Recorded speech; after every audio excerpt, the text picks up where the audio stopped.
Bonjour! Aujourd'hui, je vais vous montrer comment réaliser ce petit sac crocheté tout en mailles serrées. Donc c'est une petite pochette qu'on peut mettre autour de l'épaule ou porter à la main. C'est un fil qui est assez rigide, je vous en parlerai après, et qui donc donne de la tenue au sac. Voilà. Et puis bon, j'ai pas fait de doublure, mais je pense que c'est pas forcément indispensable. Vous pouvez en ajouter une. Voilà. Et ben alors, je vous montre. C'est parti. Donc j'ai réalisé ce joli petit sac grâce au fil Hooked Ribbon XL de chez DMC. Voilà. C'est un fil qui est vraiment très joli, très régulier par rapport au Hooked Spaghetti, un peu plus cher, et puis celui-là est brillant, ce qui est vraiment sympa. Et donc il propose de le crocheter avec un crochet numéro 10 ou 12, mais moi comme je voulais que le sac soit assez rigide, j'ai pris un crochet numéro 8. Voilà. Et puis donc c'est parti. En fait je commence par crocheter un ovale pour réaliser le fond du sac, et puis ensuite je monte en tournant jusqu'aux anses. Pour crocheter un ovale, je vais réaliser pour commencer une chaînette de mailles en l'air de 16 mailles. Donc comme d'habitude, je fais un nœud coulant, hop, je pique le crochet à l'intérieur, et puis je vais crocheter 16 mailles en l'air. Donc je fais un jeté au-dessus du crochet et je tire à travers la boucle, et ainsi de suite, jusqu'à en réaliser 16 de la même façon. Voilà, avec 16 mailles en l'air de chaînette, je vais réaliser une maille en l'air supplémentaire pour pouvoir tourner comme dans un ouvrage droit pour le premier rang. C'est qu'ensuite que je vais tourner autour de ma chaînette pour passer à l'ouvrage en rond. Donc là, je réalise une maille en l'air supplémentaire, ça fait 17 mailles en l'air. Et puis je vais donc partir dans l'autre sens, et pour ça je vais piquer donc dans l'avant-dernière maille de la chaînette, ici, donc pas celle-ci, mais celle-ci, et je vais piquer 2 mailles serrées dans cette avant-dernière maille. Donc j'y vais, je pique, je réalise un jeté, je tire, un nouveau jeté, et je tire à travers les deux boucles sur le crochet. Me voilà avec une maille serrée, on la voit bien. Et j'en fais une deuxième. Donc je pique au même endroit. Voilà, là. Je fais un jeté, je tire, un nouveau jeté, et je tire à travers les deux boucles sur le crochet. Voilà. Donc j'ai réalisé 2 mailles serrées dans cette avant-dernière maille de la chaînette, et puis donc je poursuis, et là je vais réaliser une maille serrée dans chacune des mailles en l'air. Donc j'y vais, je poursuis dans la suivante, et puis ici dans celle d'après,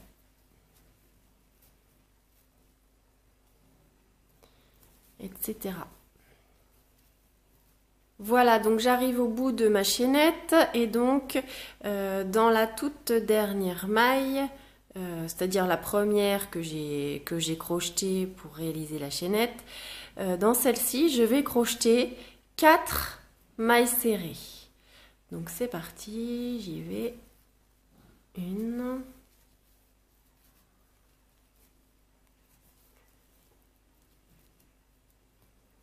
2,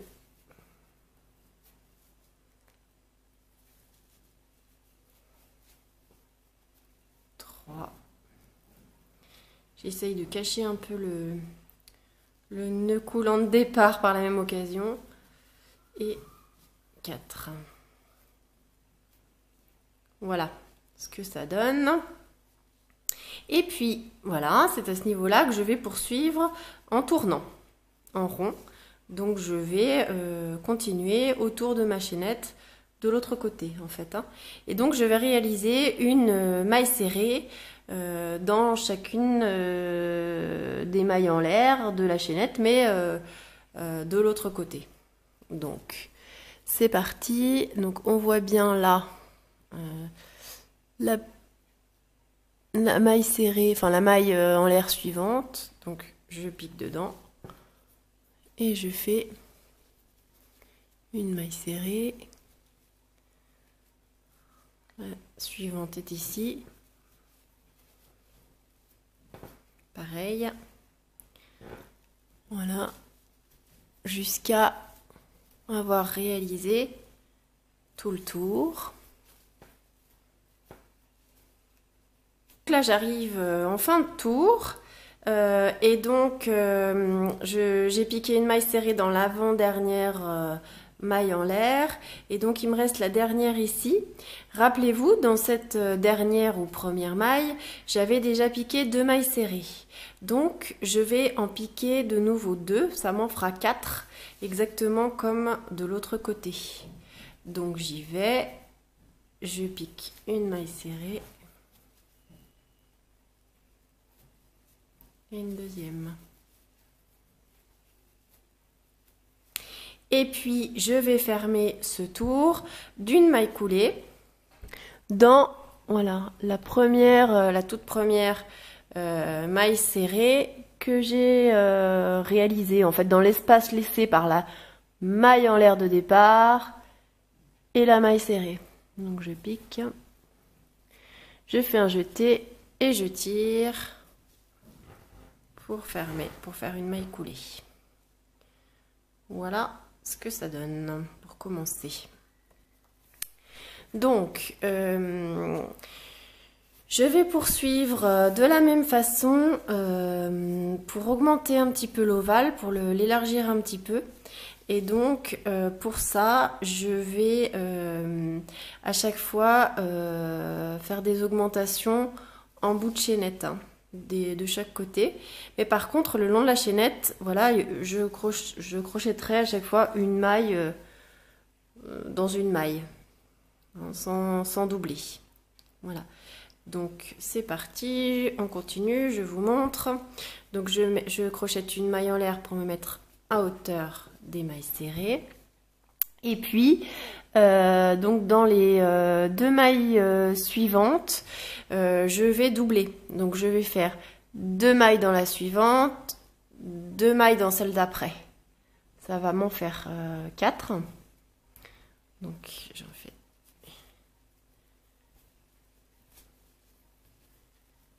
une, 2,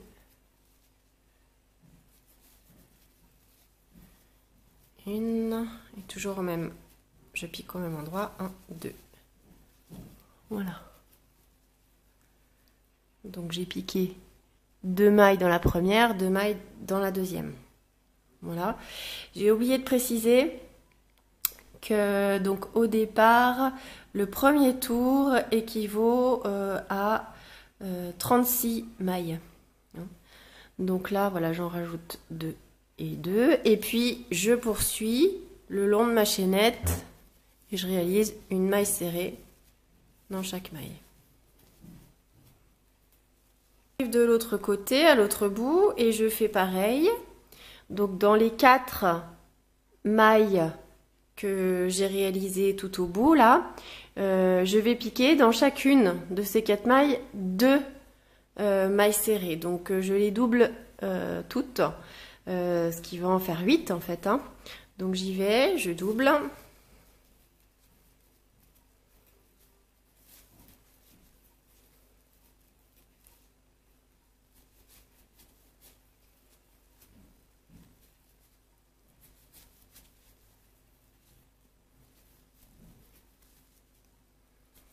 Ça me permet vraiment de garder cet arrondi et de tourner à plat. Hop, dernière.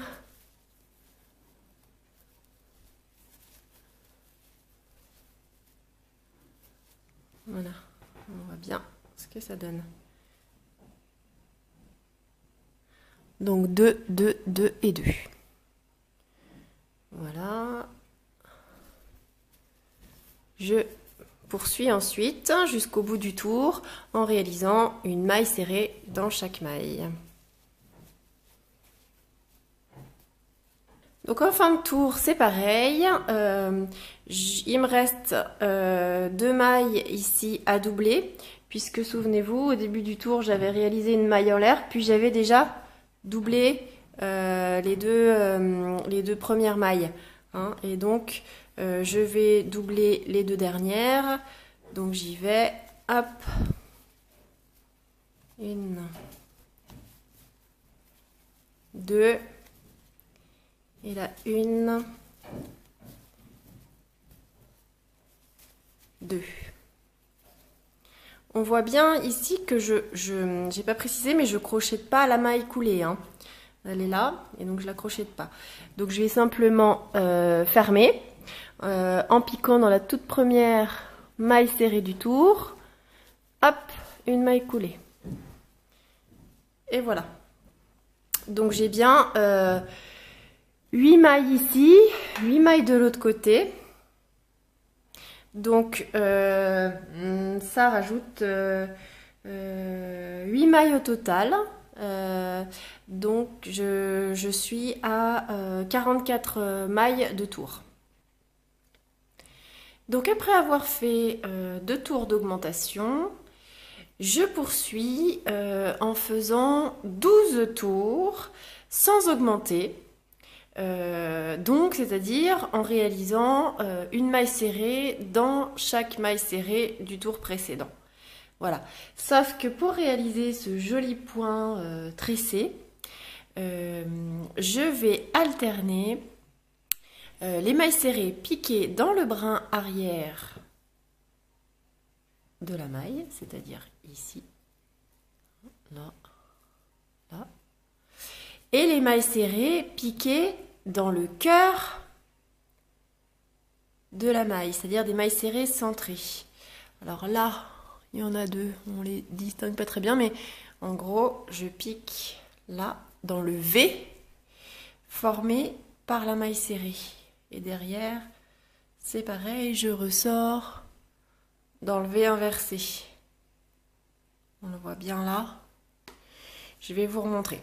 Donc, je fais toujours une maille en l'air de départ pour me mettre à hauteur des mailles serrées. Et puis, j'y vais. Donc, je pique dans la toute première maille du tour, hein, celle où j'ai fait la maille coulée, là. Et donc, je pique pas sous les 2 brins, mais dans le brin arrière, ici. J'y vais. Hop, on voit bien là. Un jeté. Et je termine ma maille serrée comme d'habitude. Voilà. Donc ça laisse une petite... la petite maille là qu'on voit. Et puis dans la suivante, je vais piquer donc dans le V, là au milieu du V, formé par la maille serrée. Donc comme je vous le disais, ça s'appelle une maille serrée centrée. C'est un petit peu plus difficile, un peu plus... rigide que pour une maille serrée normale. Voilà, je fais un jeté et je termine également comme pour une maille serrée ordinaire. Voilà. Je continue un petit peu pour vous montrer ce que ça donne. Donc j'alterne ces deux façons de piquer la maille. Donc je poursuis en piquant dans le brin arrière. Hop, de la maille serrée suivante. Voilà. Et puis dans la 4e, je vais piquer dans le V, ici, là, formé par la maille. Hop. Voilà. Donc on voit bien que on voit bien le petit V, la petite tresse qui se forme. Je continue. Hop, la suivante dans le bras arrière. Et celle d'après dans le V ici au milieu, formé par la maille serrée.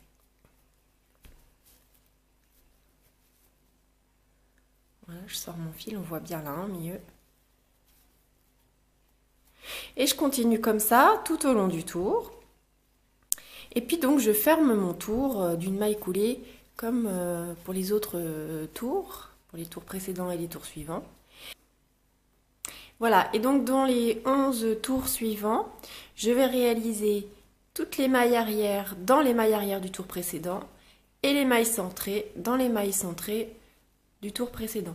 Ce qui fait que vont apparaître de jolies tresses au niveau des mailles centrées.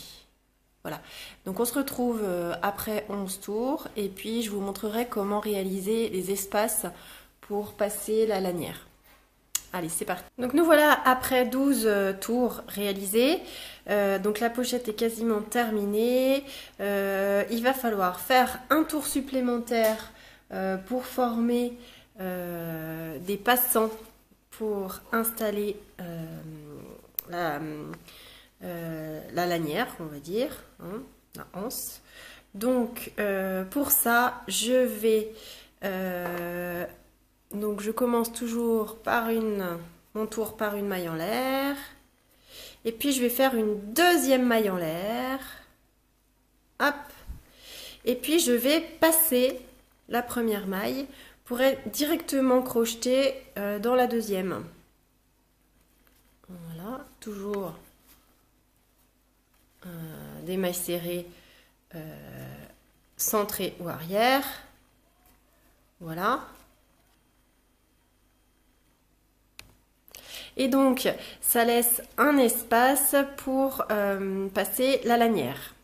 Je vous montre après, à la fin. Donc, je poursuis. Donc, voilà, on a passé en fait la première maille du tour. Donc, je continue comme pour les tours précédents. Et puis, je vais aller jusqu'à la 23e maille et je vais passer également la 23e maille.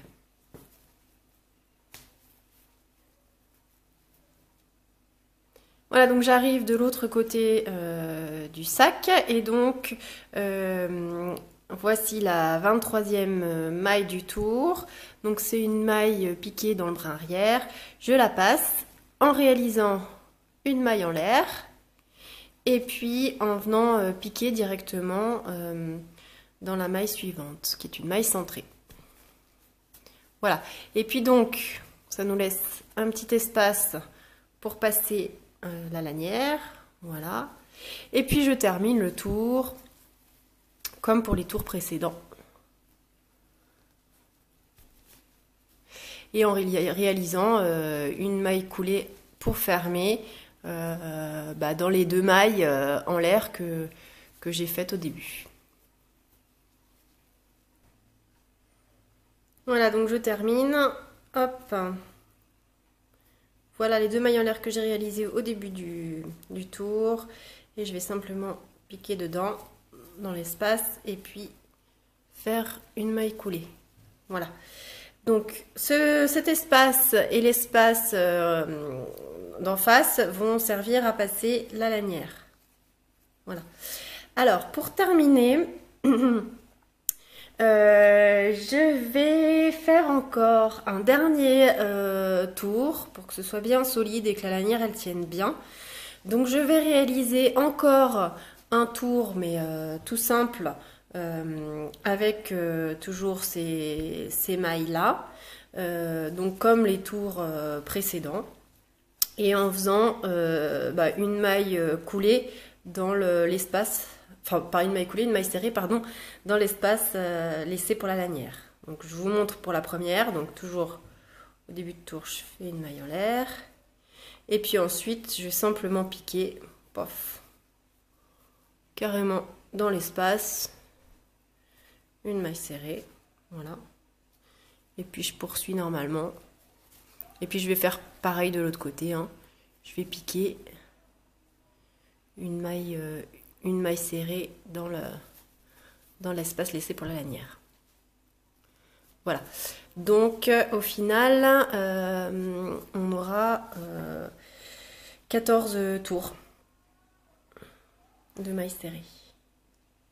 Donc me voilà au bout de mon 14e tour et donc comme je vous le disais je vais réaliser une bordure au point d'écrevisse parce que je trouve que ça donne une jolie finition à l'ouvrage même si le sac peut déjà avoir l'air fini comme il est là. Donc c'est pas obligatoire. Alors je vous le montre quand même. Sur ma chaîne, vous verrez, il y a une vidéo qui s'intitule Point d'écrevisse. Ça peut vous donner aussi la marche à suivre. Donc, j'ai déjà fait la maille en l'air là pour me mettre à hauteur. Et en fait, pour le point d'écrevisse, on va partir de gauche vers la droite. Hein, on va dans l'autre sens. Et en fait, ce sont des mailles serrées finalement à l'envers. Donc, je vais faire ce mouvement de rotation avec mon crochet vers le bas et je vais venir piquer dans la première maille. Alors là c'est la maille coulée donc je vais venir piquer dans celle-ci, hop.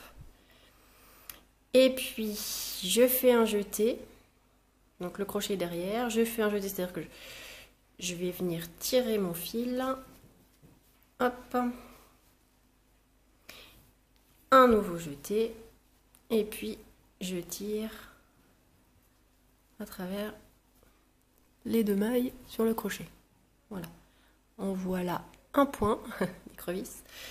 Et toujours pareil, donc je vais venir piquer dans la maille suivante, je tire mon fil, un nouveau jeté et je tire à travers les deux mailles.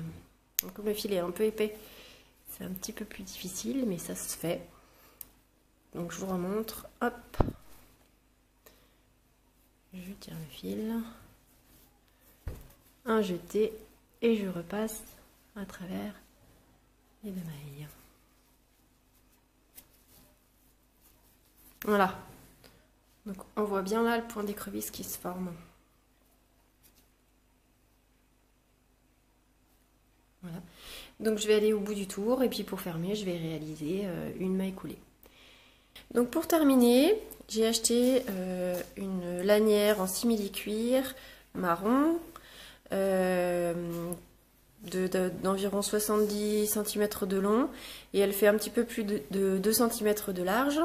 Voilà, et donc je passe la lanière comme ceci dans les espaces que j'ai laissés au 13e tour.